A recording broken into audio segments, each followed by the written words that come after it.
आ रही है वो ये है कि वित्त मंत्री ने धीमी डिपॉजिट ग्रोथ का मुद्दा उठाया था और उसके बाद बैंकों ने अब सरकार से बैंक डिपॉजिट के लिए इंसेंटिव्स देने की मांग की है। क्या है ये पूरा मामला, खबर क्या है, इसके डिटेल्स क्या हैं, ये बताने के लिए हमारे सहयोगी अंकुर मिश्रा हमारे साथ हैं। अंकुर बताइए, बहुत ही इंटरेस्टिंग टाइप की जानकारी लग रही है थोड़ी सी ये, क्या खबर है ये?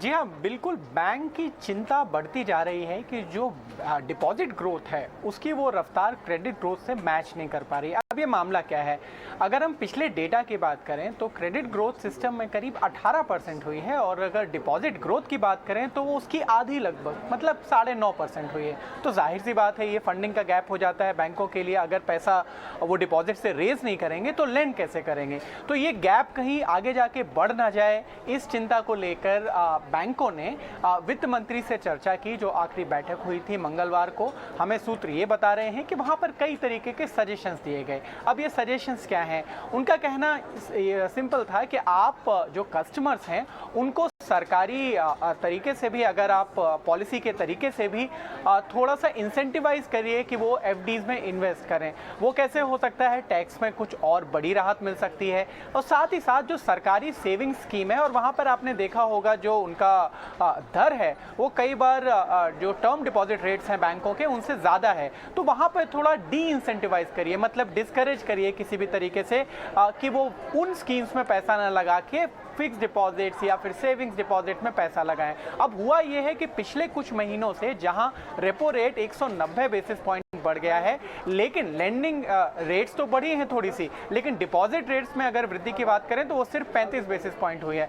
तो वहां पर पास ऑन भी नहीं किया है बैंकों ने क्योंकि मार्जिन पे खतरा ना हो जाए, और एक तरफ उन्हें चिंता ये भी है कि हम डिपॉजिट से पैसा नहीं उगा पा रहे हैं। तो पूरा मामला ये वित्त मंत्री से डिस्कस हुआ है। अब देखना ये होगा कि सरकार इस पर कोई फैसला लेती है या नहीं। अंकुर, यानी बैंकों ने जो गेंद है वो सरकार के पाले में डाल दी है। जी बिल्कुल। ये चिंता अभी से नहीं बल्कि पिछले अगर आप 3 से 6 महीने की बात करें तो डिपॉजिट ग्रोथ थोड़ा सा लैग करती जा रही थी, और अभी जो अगर हम बात करें ये गैप की तो लगभग 2 गुना हो गया है।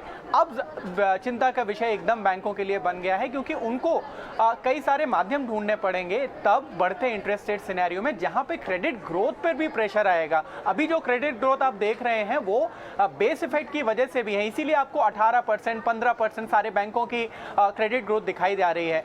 लेकिन आगे जाकर आप किसी भी बैंकर से पूछें, इनफैक्ट हमने भी जितने मैनेजमेंट इंटरव्यूज किए हैं वहां पे यही बोला है कि बेस इफेक्ट का जो असर है वो अगले क्वार्टर्स में कम होगा, मतलब क्रेडिट ग्रोथ कम होगी और डिपॉजिट से पैसा जो उगाना है वो मुश्किल होगा। बिल्कुल सही बात है। बैंकों के अपने तर्क हैं, सरकार को लेना है फैसला। डिपॉजिट ग्रोथ बढ़ाने के मसले पर यह मांग रखी है कि उसको इंसेंटिवाइज किया जाए, कि किसी और माध्यम से उसको प्रोत्साहन दिया जाए डिपॉजिट करने को बैंकों में।